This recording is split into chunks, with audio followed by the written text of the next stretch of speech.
Massachusetts Democratic Senator Ed Markey is a member of the Foreign Relations Committee. Senator Markey, a couple thoughts, but I'm sure they're all running through you already. What's the best thing that can come out of a deal with Kim Jong-un on nuclear weapons, and what's the worst thing that can come out of a meeting between him and our president?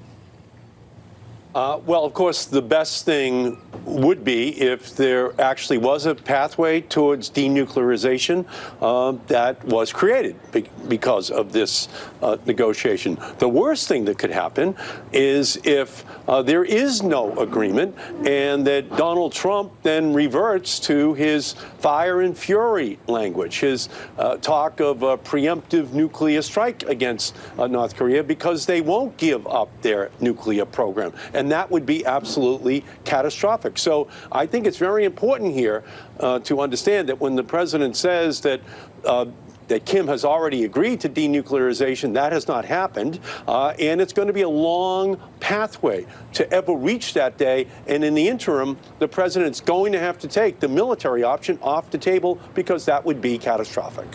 You know, ever since Vietnam, you and I have learned that we don't get things our way. In the end, you have to negotiate. Walter Cronkite said that back after Tet, back in '68.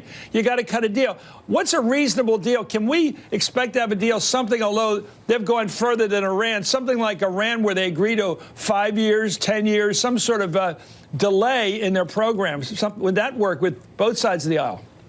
Well, the difference is that Iran does not have nuclear weapons, and Korea has had nuclear weapons for 10 years. So the difference is in one instance of having the Iranians not get nuclear weapons in return for a financial concession. Here, it's going to be different because North Korea is paranoid.